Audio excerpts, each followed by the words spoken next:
ada studi dari Oxford yang bilang kalau akhir-akhir ini kalau kita konsumsi konten-konten receh, apalagi di sosial media, di TikTok dan Instagram, itu bikin otak kita tuh menyusut. Dan studi itu bilang bahwa akibatnya orang itu gampang lupa, gampang terdistraksi, dan bikin kita yang lagi ngelakuin apapun itu tidak fokus gitu.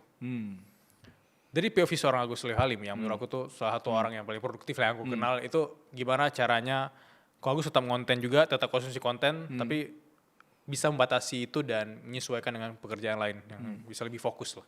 Jadi terhadap studinya dia klaim semakin banyak orang yang brain rot gitu ya? Terutama Gen Z. Terutama Gen Z. Kalau aku lihat ya, kalau ngomongin tadi komentarin studi tersebut ya, kita kalau lihat konten-konten anak kecil aja, aku notice juga permainan kayak konten, di mana konten dewasa, maksudnya 3 detik ada yang berubah.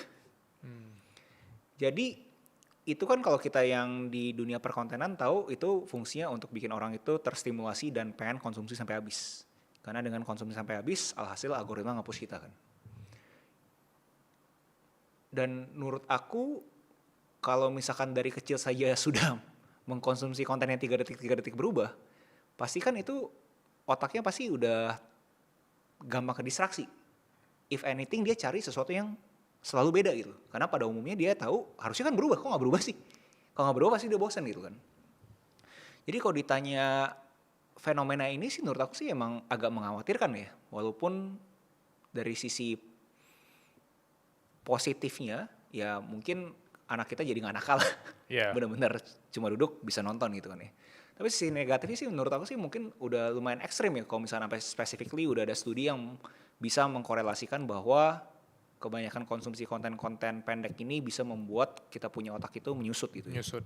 Luar biasa sih. Tapi kalau misalnya kan tanya aku tipsnya bagaimana ya, aku justru coba lawan dengan habit yang bener-bener kontras dengan itu.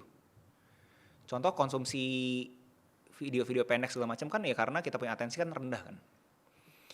Dan habit yang dikontraskan ya berarti kalian harus tahu suatu aktivitas yang lama. Contoh apa? Yang paling simpel baca buku. Kalau nggak bisa baca buku, menulis.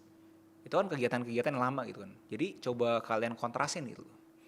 Kalau dari sisi aku sih ngelihatnya namanya konsumsi konten pendek ini kan keputusan nih.